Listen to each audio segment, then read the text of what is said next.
Paz do Senhor Jesus, povo de Deus, tudo bem com vocês?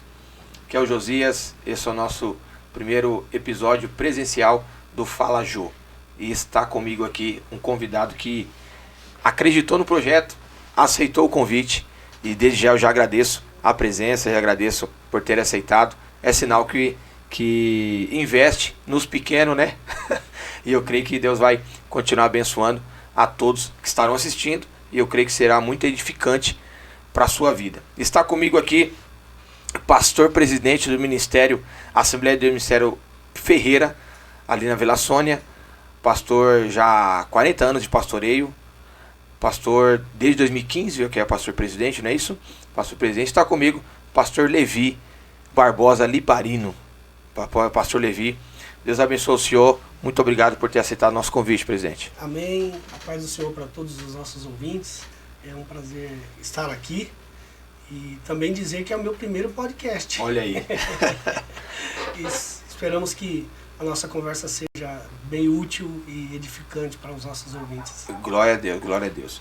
Meu pastor, queria primeiro que o senhor falasse como começou o seu chamado, quando o senhor despertou para ser pastor, quando Deus te chamou, como foi esse chamado, quando que foi, que ano? Então, essa história ela é bastante interessante porque começou na minha adolescência.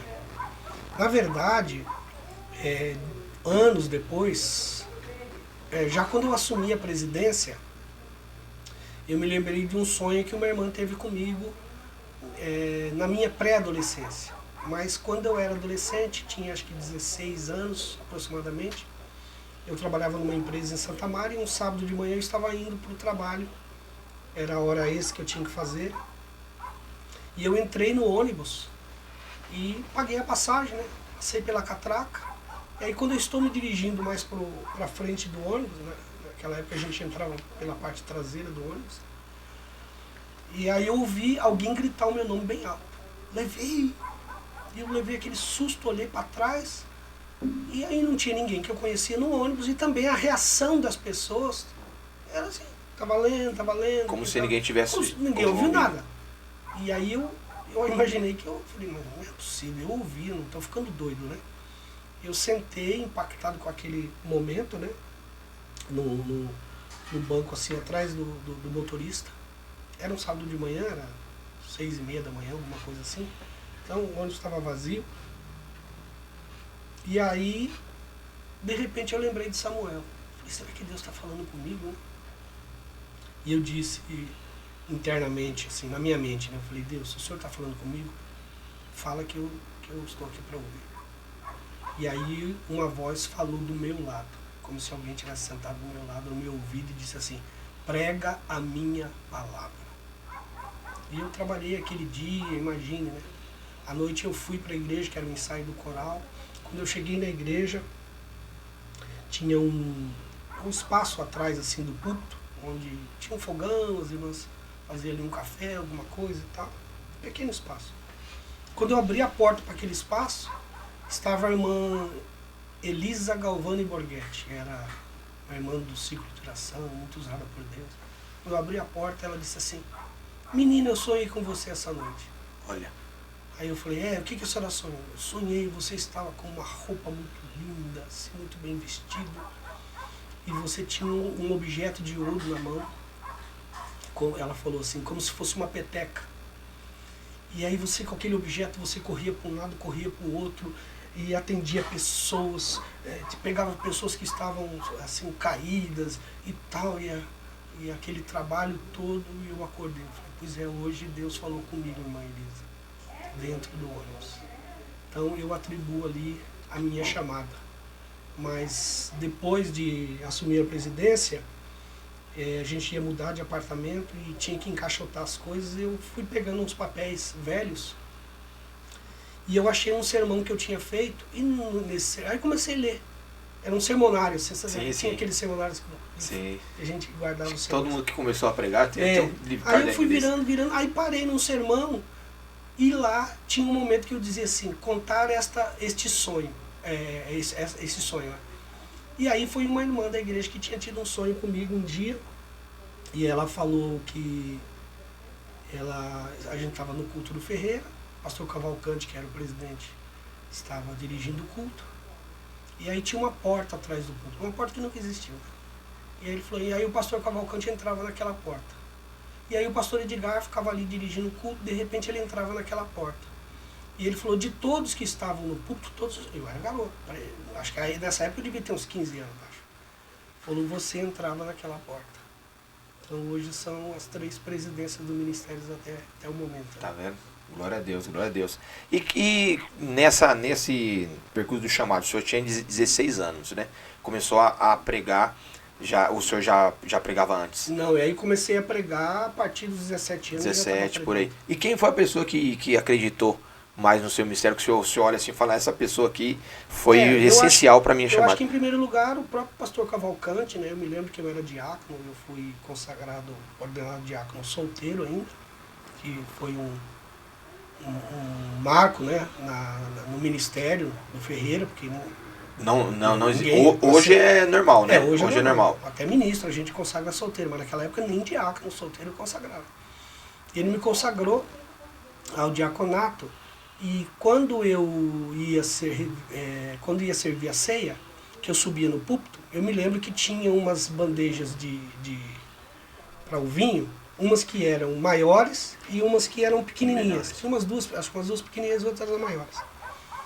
E todas as vezes que eu ia, elas ficavam empilhadas, né, uma em cima da outra. Toda vez que eu ia, que a bandeja da vez era pequena, ele tirava, punha assim de lado e me dava uma bandeja grande. E ele repetia uma frase assim, a quem mais se dá, mais se cobra.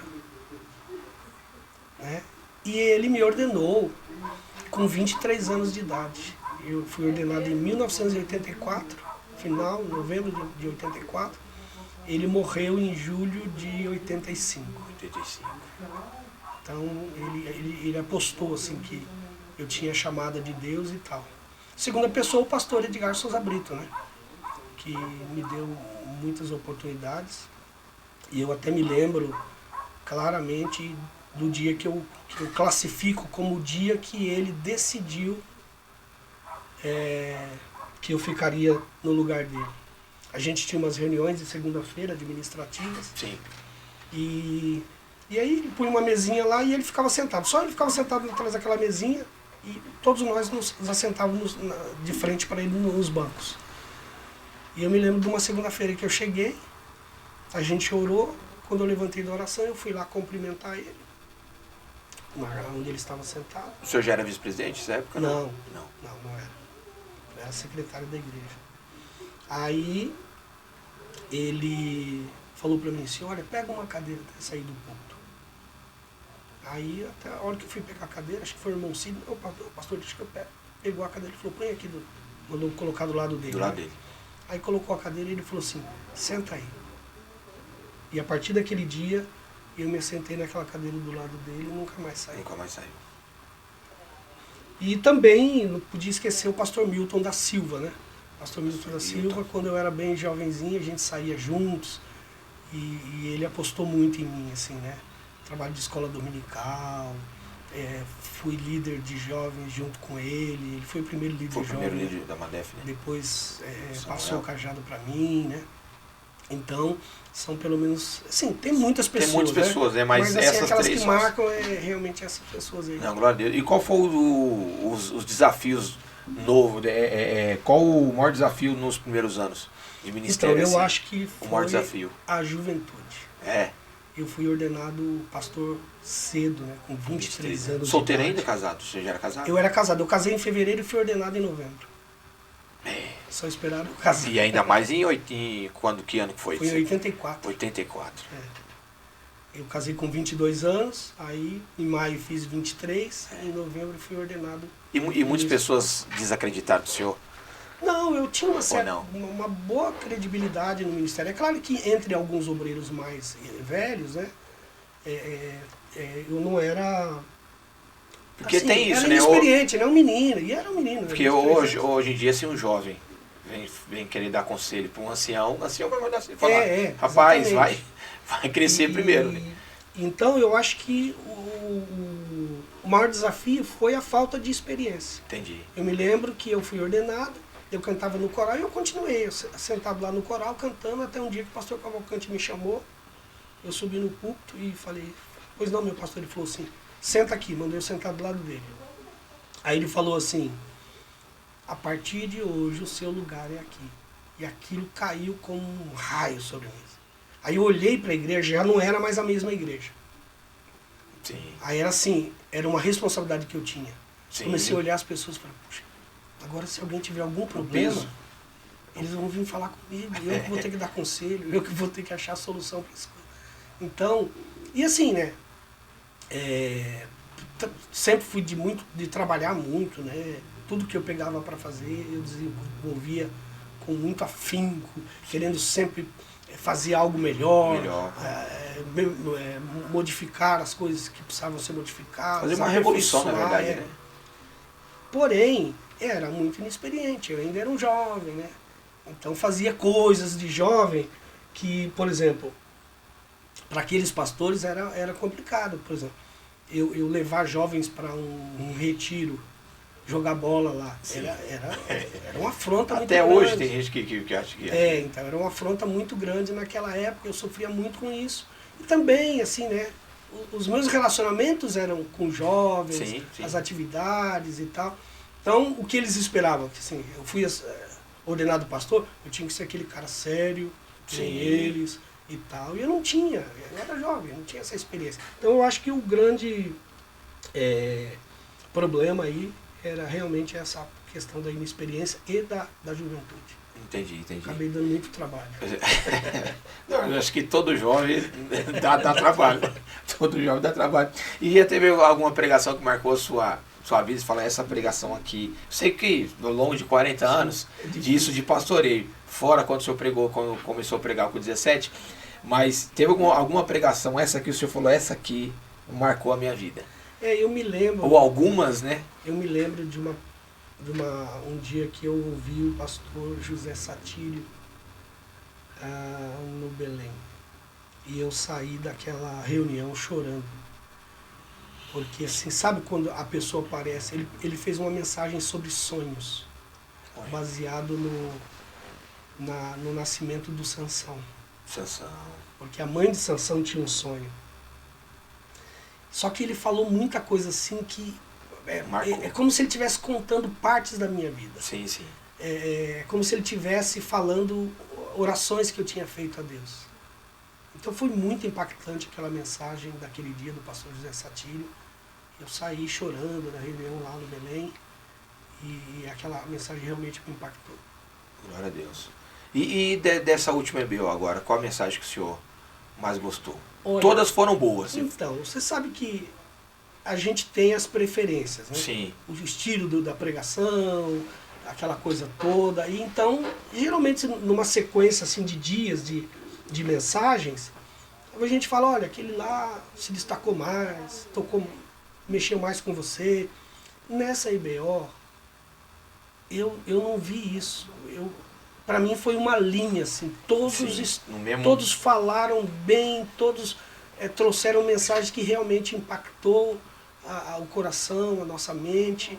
Então, foi a primeira EBO que eu não tenho como classificar se esse foi melhor do que aquele. Entendi. E porque na EBJ à tarde, o senhor ficou sabendo da tarde? Não. Rapaz, a gente apanhou, os jovens apanharam mais que tudo. Rapaz, o pastor Adson Belo, mas bateu. E bateu Bíblia mesmo, só Bíblia. Sim. Primeiro ele já começou assim, irmãos, quem trouxe caneta? 14 jovens, ele falou, você vem pra escola sem caneta? Aí já começou aí. E aí foi sobre o não de Deus. Foi um negócio que eu participei da EBO, só que participei na cantina, né? Sim. Então não tive como pegar todas as pregações. Mas eu fiquei sabendo que foi uma bênção mesmo. E graças a Deus foi todas no mesmo nível, né? Foi. Já começou com o pastor César Cavalcante, já... E César é uma pessoa que eu admiro muito, tem muita profundidade, né? Achei até que, assim, no meu conceito ele ia se destacar. Não, depois dessa mensagem do César, não é, mas aí vieram as outras. E a gente realmente, todas Glória foram muito importantes. Glória a Deus. E falando em pregação, pastor, já nesse tema de pregação, de palavra, teologia, O senhor tem uma linha um pouco diferente das Assembleias de Deus, né? O senhor é o pastor presidente de uma Assembleia e a gente sempre brinca, sempre quando eu vou lá eu brinco. O senhor é pós-tribulacionista e o senhor é um calvinista. Pós, eu até entendo que tem muitos dentro da Assembleia de Deus hoje que é pós e tal. Só que o calvinismo que eu acho que pega um pouco. E eu conversando com os irmãos, e eles falaram, eu falei, não, presidente, ele prega sobre isso. A pessoa falou, não, ele não prega. Aí essa é a pergunta. O senhor é um calvinista dentro de uma assembleia. Como lidar com isso? O senhor ministra sobre isso? Como que o senhor pensa? Na verdade é o seguinte, eu sempre digo que as pessoas confundem, acham que eu sou calvinista, ou sou pós-tribulacionista, enfim. Mas eu não me classifico, porque assim, se você olhar para todas as vertentes do calvinismo, tem muita coisa que eu não aceito lá, né? Muita coisa que eu não aceito. Os calvinistas, sei lá, batizam crianças, é uma coisa que eles não aceitam, tá dentro do calvinismo. E muitos pessoal da Assembleia Pentecostal assiste esse pessoal aí, batiza criança, mas ninguém fala nada, mas enfim, vamos lá, continua. Então, o que eu digo é o seguinte, eu quando fui para a faculdade teológica, é claro, você chega na faculdade teológica, embora eu tinha feito um curso básico muito extenso, meu curso básico foi de 4 anos de duração. Sim. Estudei 4 anos o curso básico. Então quando eu fui para fazer bacharel, eu tinha bases, né? Eu já estava lecionando, dando aula no curso básico. Entendi. E aí, o que aconteceu? Desculpa. Aí o que aconteceu? É claro, você começa a ter aquelas crises. Os professores vão falando de tese, teoria, os negócios que você precisa ter resposta para aquilo. Fato. E eu orei a Deus e falei, Senhor, eu preciso de respostas para isso. E criado numa igreja, Assembleia de Deus, né? Então eu defendia ferozmente a teologia assembleiana e tal. E aí, eu fiz um pacto com Deus o seguinte, que eu ia esquecer tudo que eu tinha aprendido. E ele ia me falar através das Escrituras. Quando eu fiz esse pacto, eu comecei a enxergar coisas, textos que eu lia, que eu conhecia, que eu já tinha uma interpretação da tradição da igreja, e que eu comecei a ver com outros olhos, coisas que eu não via. Abriu a mente assim para... Foi abrindo a mente. Então eu costumo dizer assim que eu não sou nem calvinista, nem pós-tribulacionista. Eu sou, sei lá... mais próximo da Bíblia. Eu vou pelo que o texto diz. Entendi. Pelo que o texto diz. E aí quando quando a sua mente se abre para isso, você começa a perceber coisas assim, que estavam lá e você não via.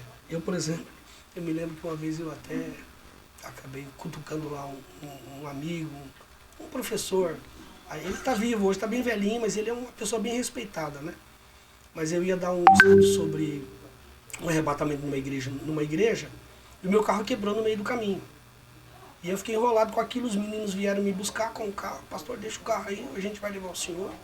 E ele ficou lá me substituindo, falando. E aí ele falou do arrebatamento, do abrir e fechar de olhos. Eu cheguei e uma das coisas que eu bati foi isso. Eu falei, olha, o texto que fala de abrir e fechar de olhos é Coríntios 15. E eu falei, se você olhar todo o capítulo de Coríntios 15, ele não fala de arrebatamento. Paulo está falando do novo corpo. Então ele fala do corpo, da ressurreição, do corpo que vai ter depois da ressurreição. E aí, quando ele chega para esse ponto, ele diz assim, olha, eu vou dizer a vocês um mistério. Nem todos morreremos, mas todos seremos transformados num momento, num abrir e fechar de olhos. Então está escrito lá que o que acontece no abrir e fechar de olhos é a transformação do corpo e não o evento do arrebatamento. Entendi. Então, são coisas que estão no texto e que a gente não percebe, né?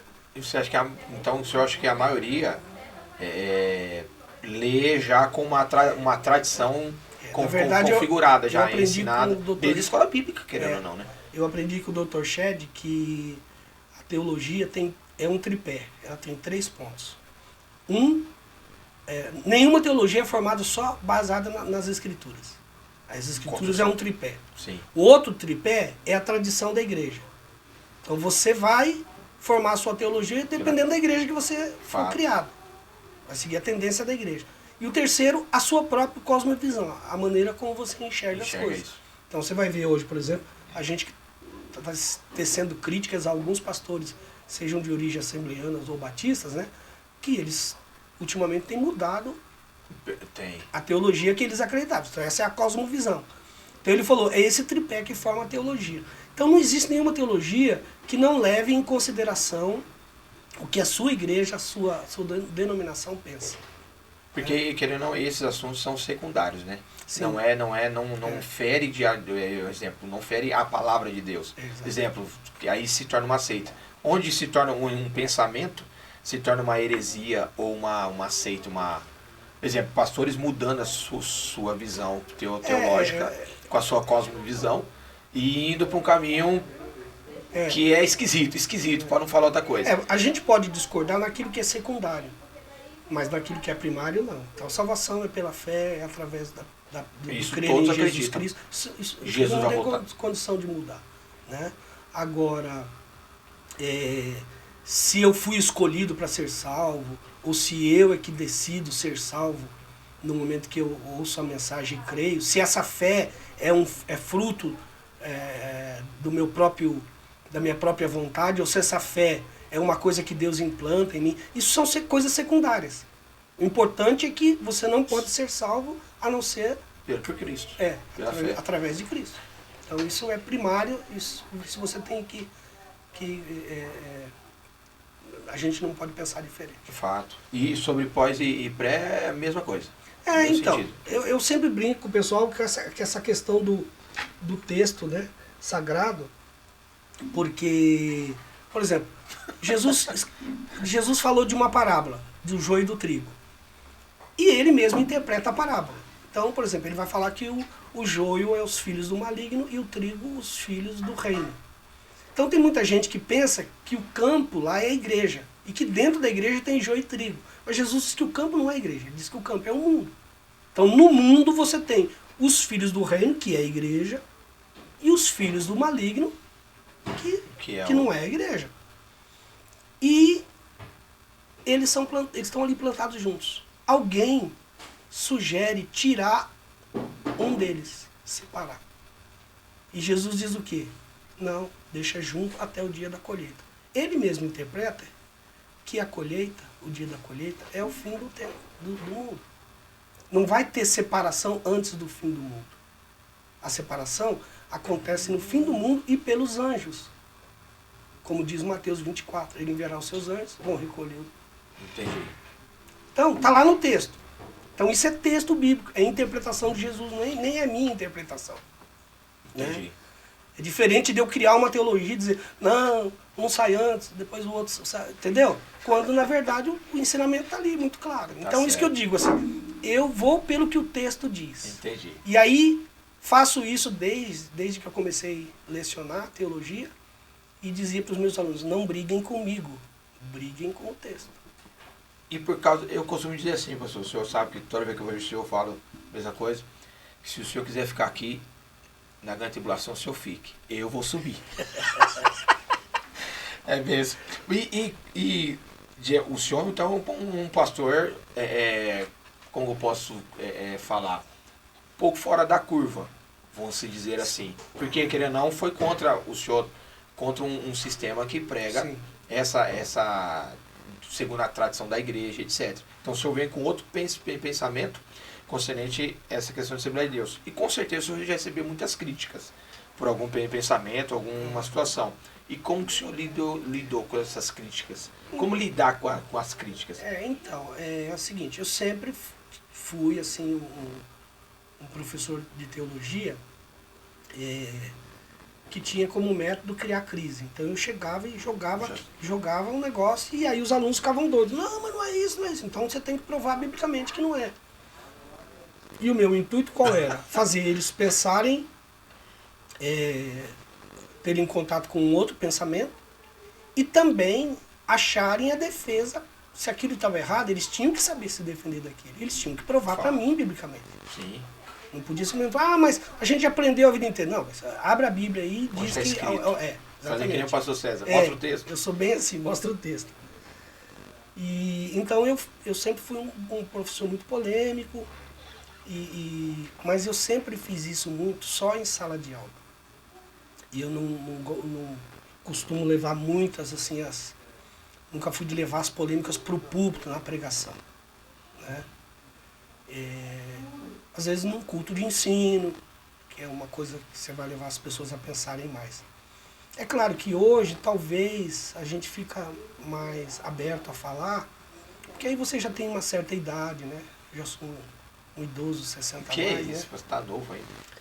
E também a gente vai, com o tempo, galgando uma certa credibilidade naquilo que a gente fala. Então você tem um pouco mais de liberdade para falar certas coisas. Mas eu nunca fui de criar esse tipo de polêmica na pregação. Acho que a pregação sempre foi mais...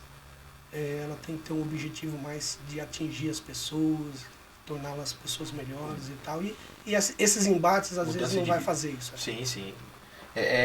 Agora, sobre liderança, meu pastor. Liderança, vamos fazer um joguinho rápido aqui sobre liderança. Eu vou falar duas pessoas, o senhor escolhe qual que o senhor se assemelha mais e qual que o senhor acha que teve mais destaque em liderança. Neemias ou Gideão? É lógico que são contextos diferentes, mas... Eu acho que Neemias. Neemias? Por que Neemias? Porque quando você observa a liderança de Neemias, envolveu muita estratégia. Ele teve que criar muitas estratégias, por exemplo, como a motivação do povo, né? Diferente do Gideão, que o Gideão, Deus falou para ele, olha, esses aí não servem, manda embora. O Neemias era o seguinte, para ele todo mundo servia. Ele tinha que motivar todo mundo a trabalhar. Ele não podia mandar embora.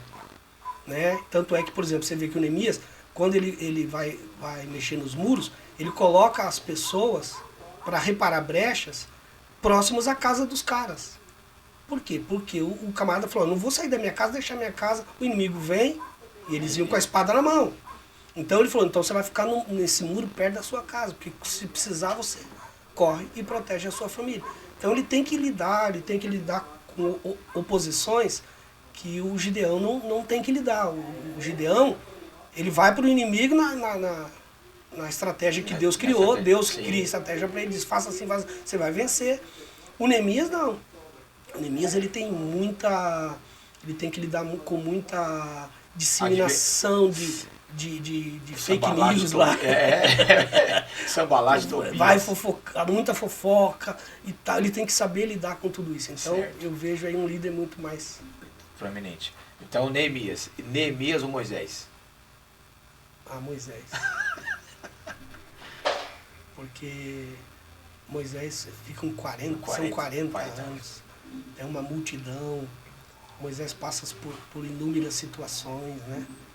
E eu acho que um líder assim que nem o Moisés... eu acho que Moisés vai... Moisés ou Davi? Moisés ou Paulo?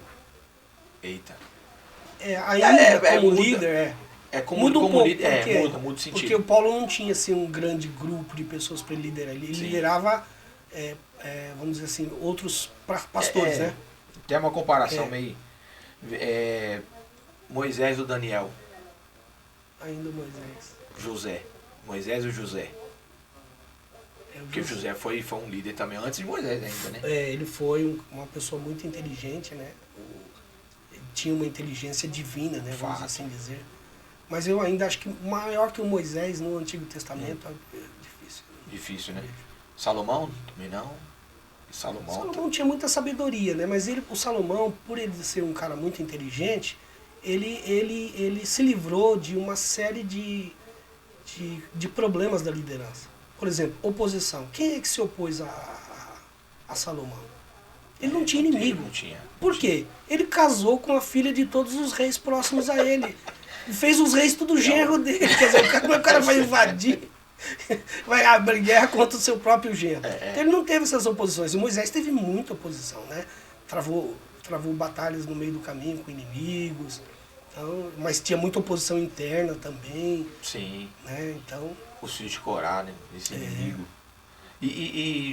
Moisés e Josué, mesma situação, Moisés. Porque Josué foi mais como conquistador, né? Pegou o povo pronto. Porque também eu vejo que é um pouco difícil você manter o que já está sendo feito com excelência.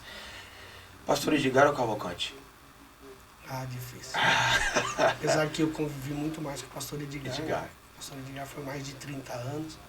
E com o pastor Cavalcante foi poucos anos, né? Eu era bem jovem ainda, né?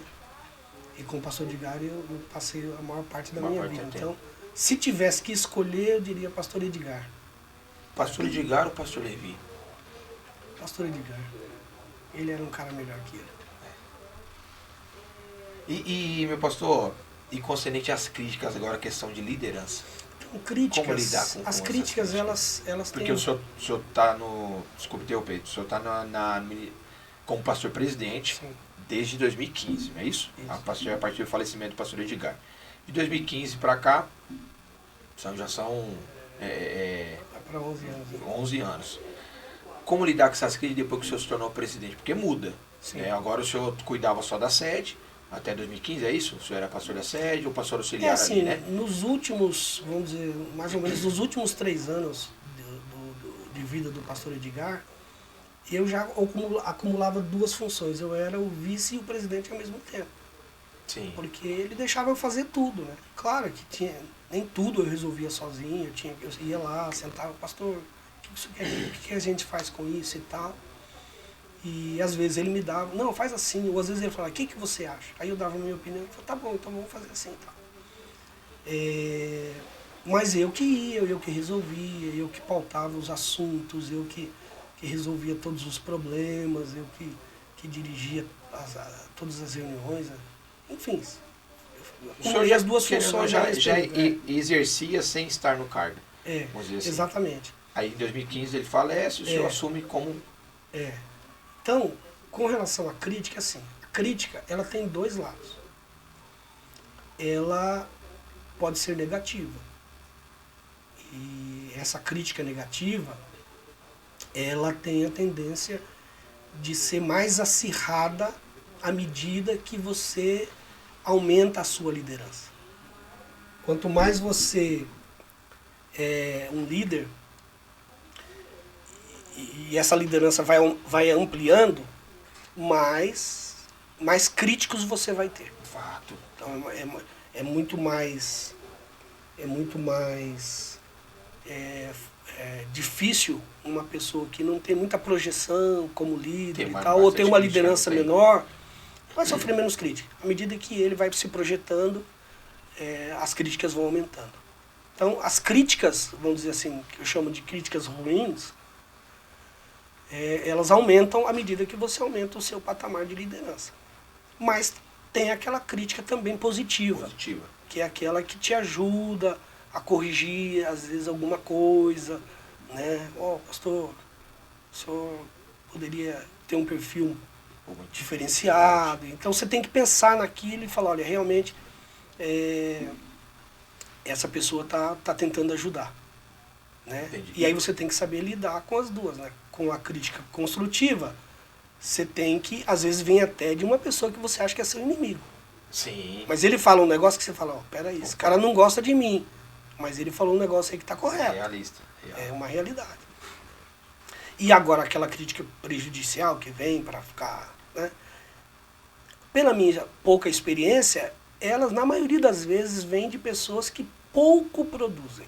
Sim. Porque esse tipo de crítico, ele é crítico. Ele não produz nada. Sim. Ele critica o que você faz, mas ele não se propõe a fazer nada melhor do que você ou para ajudar você. Né? Então são críticas que... crítica de quem não construiu nada. Que às vezes você... então, aí você tem que relevar, entender que a pessoa é aquele perfil, né? E às vezes nem vai mudar. A crítica, pastor, porque tem pastores que não conseguem lidar com crítica. Sim. E acha e é essa a questão. Quando uma crítica, porque tem uma linha tênue em questão da crítica e da rebelião. Uhum. Quando uma crítica você percebe que não é uma crítica, é uma querendo fazer um motim para uma rebelião e etc. Toda crítica negativa, ela já tem uma tendência de rebelião. Ou seja, a pessoa está se rebelando contra uma liderança. Então, ela está criticando negativamente, exaustivamente alguém. Para tentar... Porque ela já não aceita mais aquela liderança. Ela já se rebelou contra aquela liderança. Ela não aceita mais aquele negócio. Então, sim, ela vai. Assim, o meu conselho, eu sei que, assim, isso depende... Eu não sei se depende de temperamento, se depende de fruto do espírito. Talvez mais fruto do espírito do que temperamento. Eu acho que, assim, a gente não deve reagir a isso, né? Sim. Porque Provérbios diz que quando você responde a esse tipo de gente, você se torna igual a ele. Fato. E, por exemplo, se eu critico algo em você, e aí eu reajo a você em alguma situação, e faço aquilo que eu critiquei, então eu sou pior do que você. Porque você acha que o que você está fazendo está certo. Tá certo. Eu fiz algo que eu sempre critiquei e achei que estava errado. Sim. Então eu fico pior. Então você não pode se igualar a esse tipo de crítico. Você tem que estar num patamar superior a isso. Então, geralmente é assim, não reagir, né? Jesus fala disso, né? De você não reagir ao mal, né? Não. Sim. E falando nisso, eu até quero aqui parabenizar o senhor, não sei se eu cheguei a falar para o senhor, mas estou falando agora, parabenizar o senhor que teve uma situação que a gente presenciou num dia na reunião de obreiro, que eu vi uma frieza e uma, como eu posso dizer, uma paz, que eu Josias, não teria essa quem sabe pela minha pouca experiência de idade, de ministério, mas eu não teria essa paciência, que no meio da reunião de obreiro, um irmão, isso é em público, porque se é algo particular, eu vejo que tem como conversar ali, mas como em público, todo mundo ali ficou como telespectador do que iria acontecer. E o senhor que ia ministrar.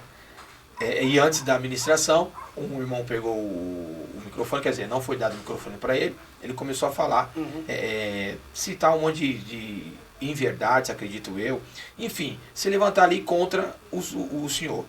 E o senhor levantou e falou, varão, senta. Não senta. Aí ficou naquela vou dizer assim, aquele tumulto ali e todo mundo parado, atônito, até no meio da multidão também alguém começou a falar, você está errado, falando para o rapaz sentar e ele não sentando. E o senhor deu para ver na fisionomia do senhor que o senhor iria te afetar de alguma forma. E essa era a intenção dele, provavelmente. E depois o senhor pegou, ele sentou, mesmo não concordando, sentou fazendo gestos, etc. O senhor pegou o microfone, com toda a calma do mundo, e pregou sobre o obreiro ainda. O senhor pregou sobre o obreiro, iracundo. Como ele ficar tranquilo em meio a uma situação adversa em público assim? Ali, isso é anos de experiência, sim, fato. Mas assim, você não pode descartar uma ação divina. Eu sempre digo que ser cheio do Espírito Santo não é fazer barulho. Ser cheio do Espírito Santo é ser controlado pelo Espírito. Fato. Então ali eu acho que o Espírito Santo manteve o controle e eu consegui ministrar com calma, né? Porque se eu reagisse da mesma forma como ele agiu, é o que eu estou te dizendo. Eu estaria numa situação pior do que a dele. Fato. Porque não concordava com o que ele estava fazendo, porém iria agir da mesma forma. Né? Então essa reação contra o mal, ela deve ser de forma totalmente diferente. Sim. Né? Então você reage com bondade, com amor. Então a pessoa precisa de você, você vai lá, vai estender a mão e vai ajudar. E não vai ajudar simplesmente para dizer, tá vendo? Agora você precisa de mim. Não, só ajudar porque... Sim, com vingança, né? Exatamente. Deus te colocou para fazer isso. Então você responde ao mal fazendo o bem. Sim. Né? Então ali, claro, não vou dizer que foi puramente a minha experiência. É claro que a experiência está em jogo. Eu já aprendi a ficar tranquilo em muitas situações, né? Porque eu entendo também que Deus está no controle de todas as coisas. Sim. Né?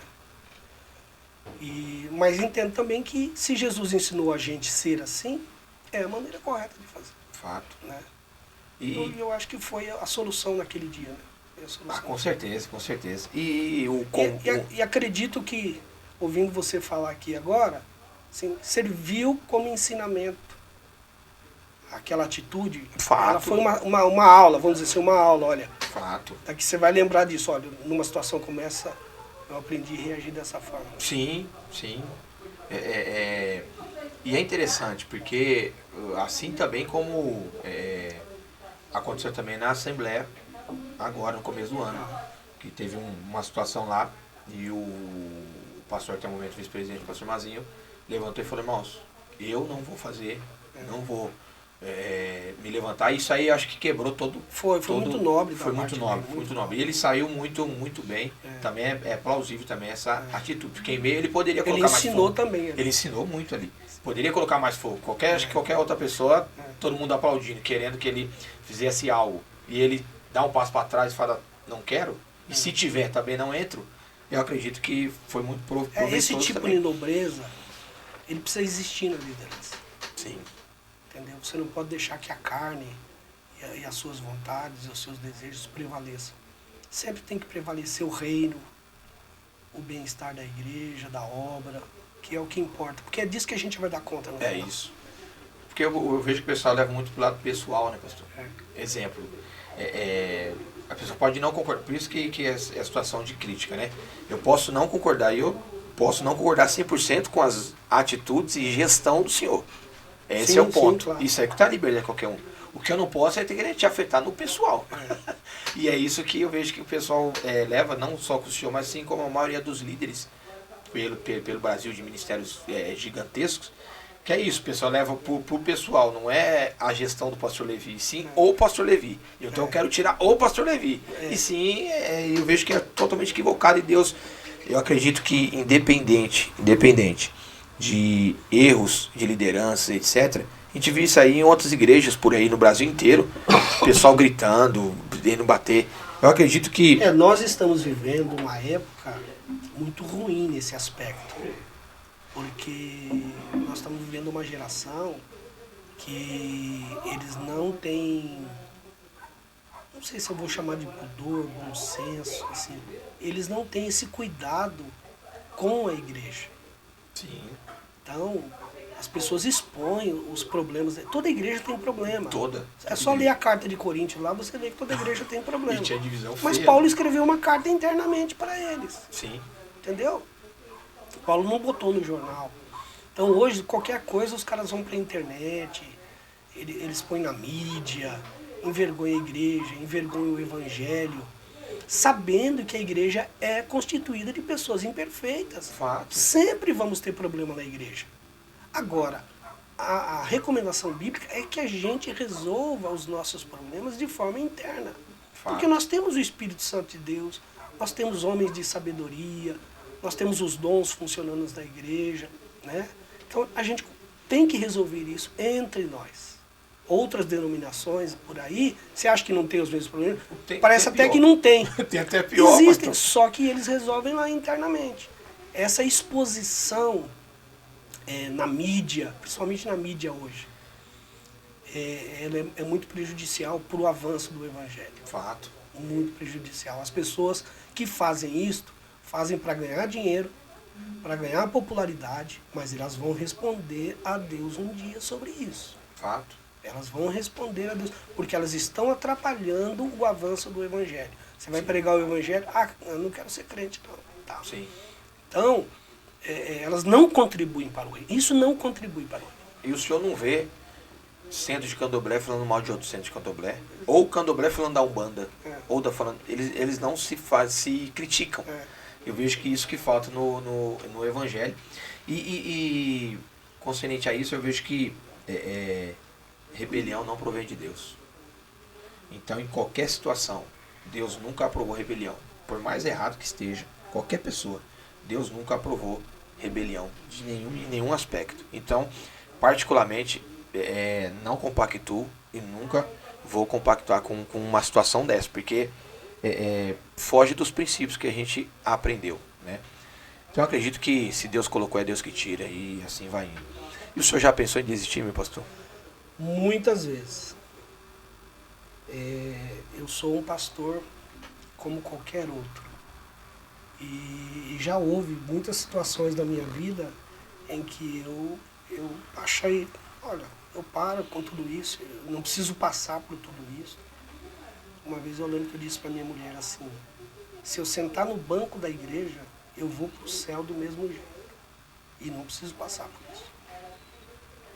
Então, é claro que todo líder, ele passa por crises assim. Eu lembro do apóstolo Paulo, quando chegou em Corinto, ele queria desistir, né? E Deus falou para ele, não te cales, continua pregando. Tem muita gente ainda e tal, né? O Elias, que também quer desistir, enfim. Então, por quê? Porque tem momentos no ministério que, quando você analisa o cenário friamente, não pelo espectro divino, você fala, meu, estou me desgastando, Não compensa. Não vale a pena. Não vale a pena. Mas você não está no ministério por vontade própria. A gente está no ministério por vontade divina, né? E eu vou dizer uma coisa aqui que pode chocar os ouvintes. Até pensamentos suicidas eu já tive. Em alguns momentos. Entendeu? E aí você diz, mas o que o senhor faz para reagir a isso? O que fez continuar? O que faz continuar é a vontade de Deus. Eu fiz um pacto com Deus uma vez, que Ele iria fazer de mim o que Ele quisesse.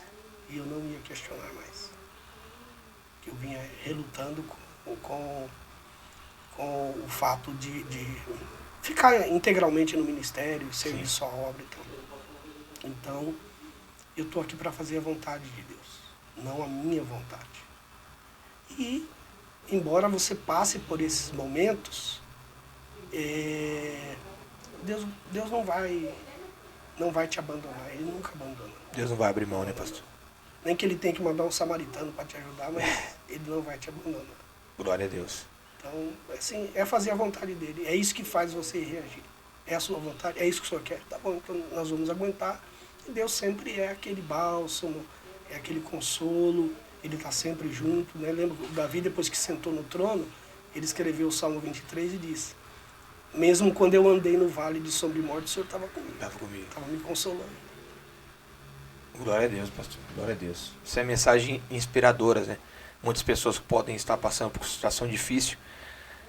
Analise o seguinte, como o pastor aqui passa, e provavelmente passa muito mais do que nós, meros mortais, mas se Deus guardou o pastor e coloca o chamado maior do que as nossas vontades, eu creio que tem um propósito maior.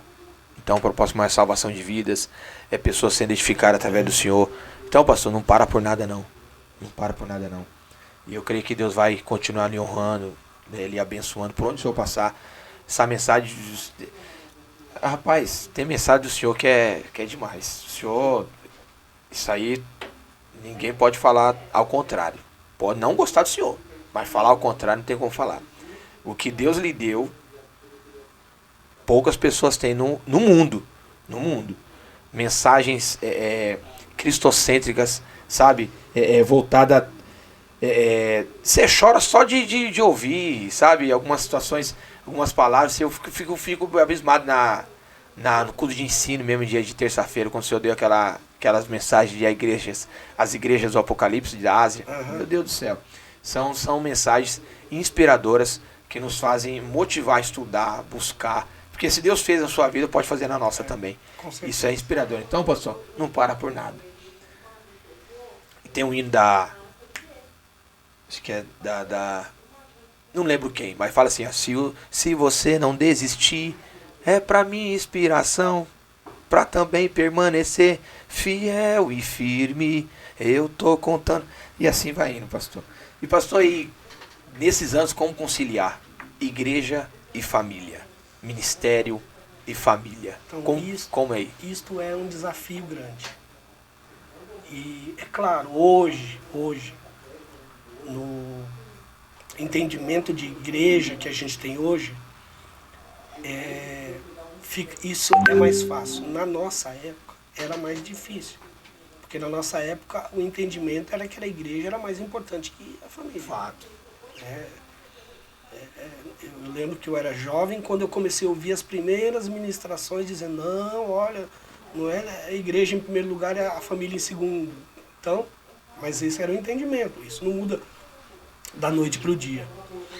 Então é uma coisa, é um equilíbrio difícil de manter. Eu concordo que errei muito, um dos erros aí de ser jovens, Sim. é que me dediquei ao ministério e a minha família sofreu com isso, né? Sofreu assim a ausência do marido, do pai, sofreu na parte financeira, porque o ministério, com exceção de alguns, você não vai ficar rico indo para o ministério.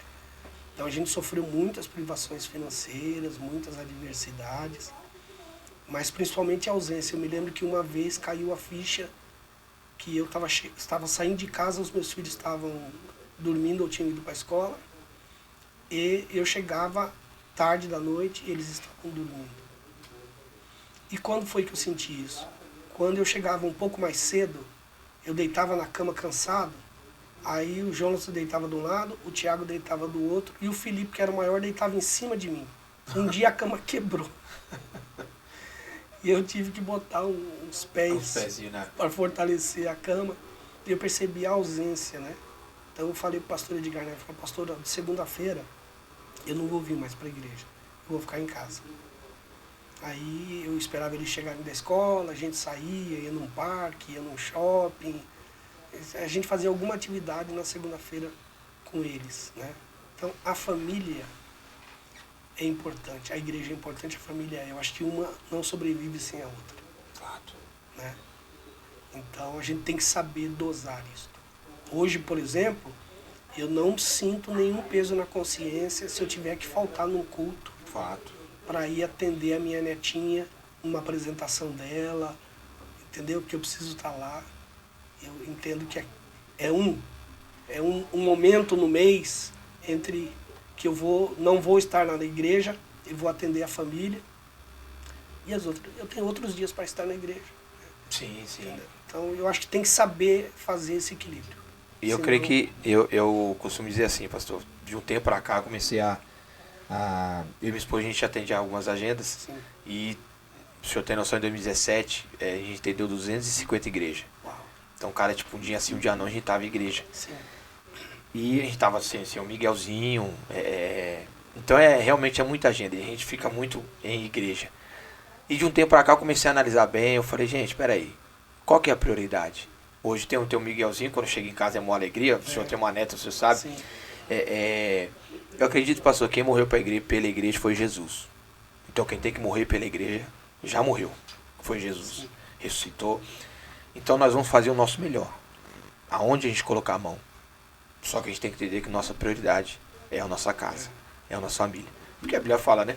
Paulo foi dizendo, se não governa bem sua casa, como vai governar a igreja? Você não consegue governar 3 pessoas, vai governar 150, 200, 300, 1000, 2000. Quantas igrejas tem no ministério hoje, meu pastor? Nós temos 200 igrejas. 200 igrejas, Brasil e fora do país.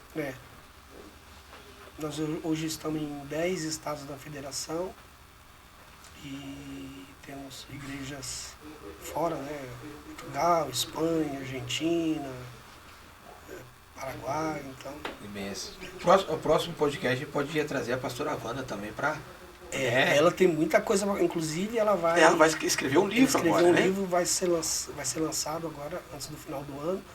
E vai até estar lá na Expo Cristã, vai lançamento na Expo Cristã do livro dela. Ela tem muita história para contar sobre um momento que a gente viveu ali no Marizal, o trabalho que ela fez na comunidade. Olha que benção. É interessante. De repente, quando sair o livro, você traz ela aqui. Pronto, vou trazer ela aqui. E concernente à família, meu pastor, o senhor, isso aqui é interessante, hein? Muitas pessoas têm essa dúvida. E seria bom o senhor esclarecer aí com uma visão mais ampla.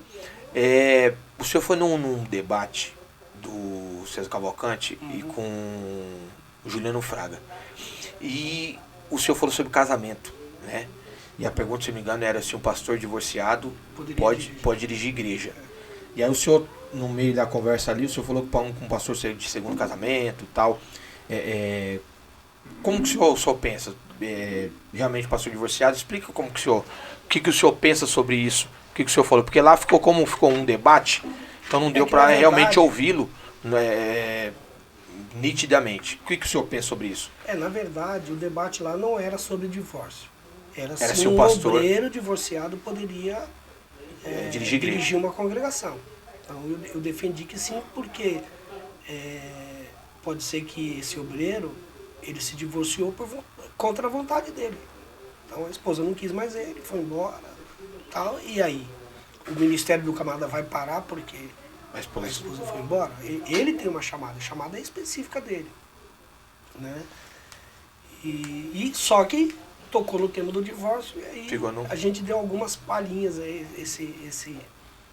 esse programa, e ele toda vez que ele volta, porque de vez em quando eles colocam no ar, né? Eles dão uma audiência boa. Porque às vezes eu recebo mensagem, eu vi o senhor hoje, o senhor estava na rádio hoje, eu não estava, né? Porque o programa já foi gravado há muito tempo atrás. Mas essa questão do divórcio é uma questão bastante polêmica. Sim. Hoje o ministério, ele segue a cartilha da Assembleia de Deus. Em que situações pode o divórcio? Olha, a igreja admite, no caso de 3 situações, morte, apostasia do cônjuge e traição. Mas eu acho que até as últimas interpretações juntaram aí a questão de terrorismo. Agressão, né? E agressão? Então, porque a agressão não tem nada falando na Bíblia sobre agressão. Porque assim, quando o divórcio foi instituído por Moisés, não havia assim itens específicos. O termo lá no hebraico é muito amplo.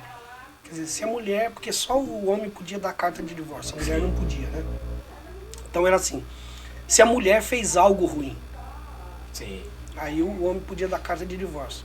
E alguns homens não davam. Então quando não dava a carta de divórcio e a mulher ia embora, ou era mandada embora, ela era repudiada. Ela não era divorciada, era repudiada. Mas Deus falou, olha, dá a carta de divórcio, porque a carta de divórcio é uma quebra de aliança. Está lá no texto de Moisés. Tanto que a mulher, ela na verdade fica, vamos dizer assim, livre, né, para contrair um novo matrimônio. Tá lá, é só ler o texto lá de Moisés. Quando Jesus fala sobre o divórcio, ele troca o divórcio pela morte. Porque o adultério era penalizado com morte por apedrejamento. E aí Jesus fala assim, olha, não mate mais. Dá carta de divórcio. Né? E quando Paulo fala de divórcio, que são, pelo menos na minha pesquisa, modestas são os 3 que criam legislações sobre divórcio. Paulo acrescenta o divórcio por incompatibilidade de fé, por exemplo. Ele diz, olha, se o marido não é descrente e resolve que não quer mais ficar com a mulher crente, então dá carta de divórcio. Né? É claro que o Paulo, ele acrescenta um elemento que não existia na época de Moisés, que era a incompatibilidade de fé. Moisés está tratando só com judeus. Jesus também só está tratando com judeus. Mas Paulo agora está diante de uma igreja que foi para o mundo gentílico. Então apareceram problemas dos quais ele tem que legislar. Fato. Né?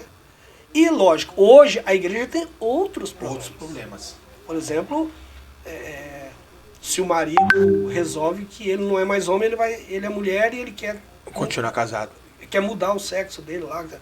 Então, a mulher precisa aceitar isso. Só que isso não existia lá atrás. Não existia. Então tem que ser regulamentado hoje. Sim. Né? Então eu acho que a igreja fez algumas regulamentações nesse sentido. E aí tem um pessoal falando que, segundo algumas interpretações, que a pessoa que se repudiar ou pegar o divórcio, né? O marido traiu e ela agora é divorciada.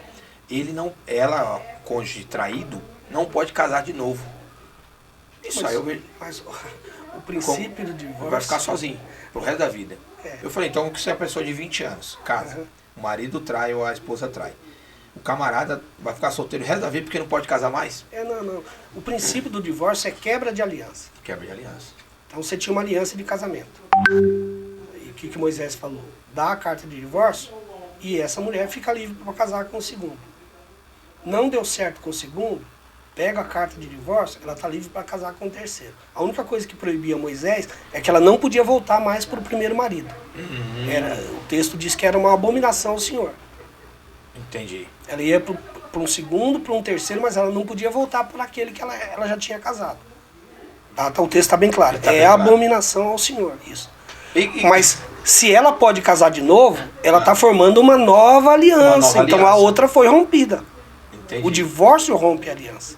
E casais que se casam, aí terminam, e 20 anos depois se voltam.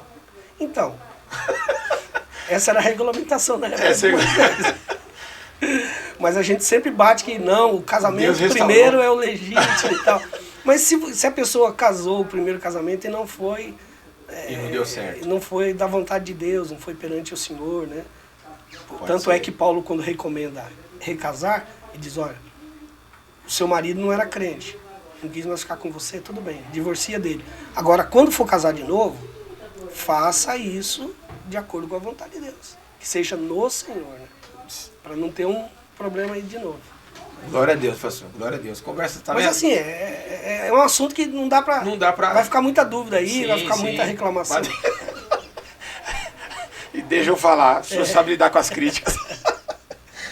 E pastor, já estamos indo pro encerramento já. Se o senhor pudesse dar um conselho para a nova geração de pastores, nova geração de jovens pregadores como eu, como outros também. O Caio ministrou lá muito bem, né? O senhor assistiu a pregação do Caio. Sim, foi uma bênção. Ele me lembrou. Lembrou a mim. Senhor? Me lembrou a mim quando era jovem. Eu fiquei ouvindo ele pregar e me lembrei do meu passado. É um garoto que eu creio que tem uma chamada de Deus. Eu creio. E Deus vai usar muito ele, né? Glória a Deus. E qual conselho o senhor dá, pastor, para os novos pregadores, pastores? Porque tem uma geração nova de pastores. O que o senhor... qual conselho que o senhor dá para essas pessoas? Olha, aceite o chamado de Deus. Não lute contra isso. E faça... se submeta, vamos assim dizer, que é uma frase que eu uso, né? Tem uma pregação que eu faço sobre Maria, né? E eu digo assim... Não inclua Deus nos seus planos.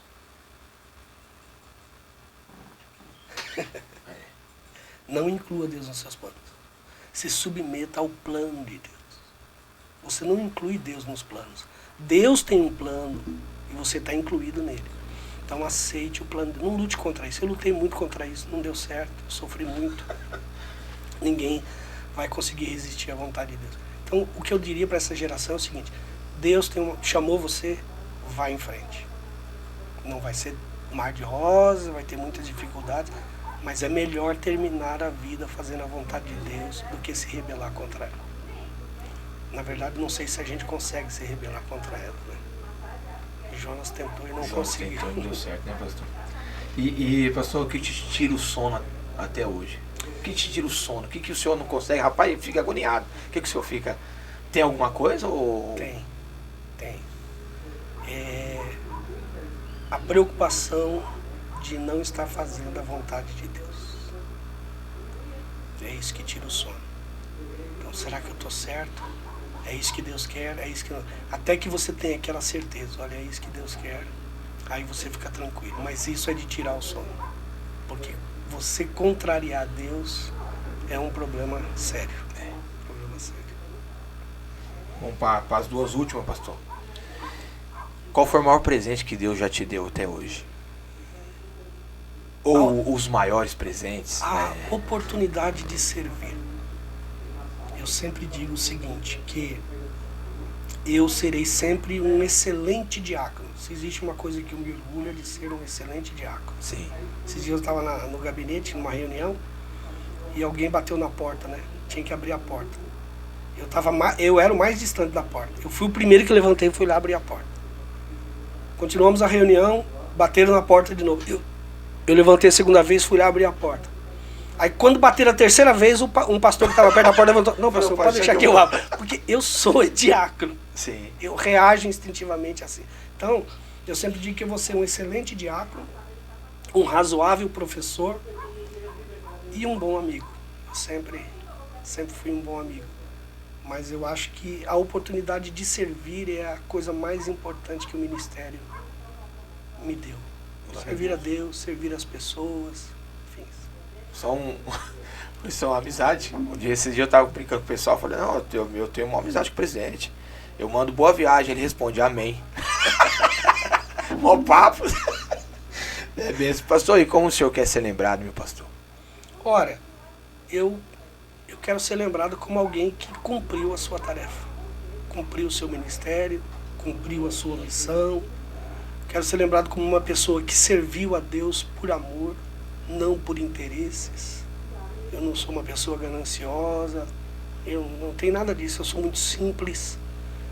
Eu consigo viver de maneira simples. Me sinto incomodado com certos tratamentos que eu recebo, que eu entendo que é honra, é tipo assim, Deus está te honrando. Mas mesmo assim, eu fico muito constrangido. Sim. Com muitas coisas que as pessoas fazem para mim, que eu digo, poxa, eu sou uma pessoa comum, né? Por que elas me tratam desta forma, né? Então, me constrange. Então, assim, eu acho que eu quero ser lembrado por aquela pessoa que fez o trabalho de Deus por amor, que amou a obra, que amou as pessoas e cumpriu a missão. Cumpriu a missão dele.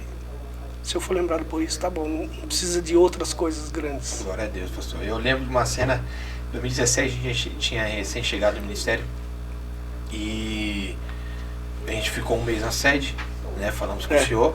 Aí depois de um mês a gente pediu para ir lá pro Jaqueline. A gente ficou no Jaqueline, né? Quando foi metade do ano, mais ou menos, eu pensei, o presidente deve estar ocupado, nem sabe da gente. E aí o pastor Rubens falou, pastor, eles estão lá comigo. Aí o senhor falou, eu que liberei. Eu que liberei. E aí eu tava lá um dia na IBO, vendo uns livros e tal. Eu olhei para trás, vi alguém atrás, falei, deve ser irmãozinho aí, vendo um livro também junto comigo e tal. Quando eu olhei para trás, era o senhor. Eu falei, ô, meu presidente. E eu fiquei abismado com aquilo. Eu falei, o presidente é acessível. Porque hoje em dia tem uns presidentes que tem que ter segurança. O senhor tem segurança? Não. E aí Hoje eu vim aqui sozinho. Segurança do Pai, do Filho e do Espírito Santo, né, pastor? Assim, é claro que à noite, por exemplo, eu já não gosto muito de sair sozinho. Então, sim, o pastor José Martins sai muito comigo. Às vezes o meu filho Tiago, às vezes um outro obreiro, né? Sim. Porque assim, vai que o carro dá um pane na estrada, você tá sim, sozinho, alguma coisa assim, né?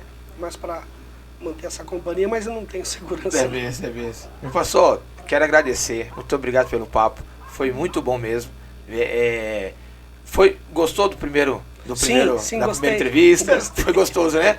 É benção, Deus abençoe o senhor. Muito obrigado. Eu espero que as minhas falas tenham sido úteis para os nossos ouvintes. Meu Deus, né? úteis demais. É claro, vai ter as críticas, mas eu acredito que a maior parte vão aproveitar as falas, né?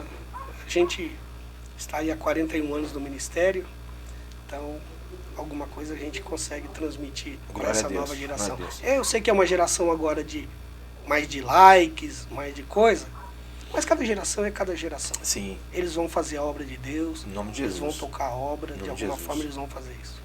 Meu pastor, e pode ter certeza que há um povo que lhe respeita muito, amém, há um povo que lhe honra muito, e eu creio que vai continuar seguindo o seu legado, vai continuar seguindo o que o senhor tem para ensinar, que eu creio que o senhor vai ficar aí por muitos anos também na presidência, amém, e aquilo que Deus colocou, ninguém pode tirar.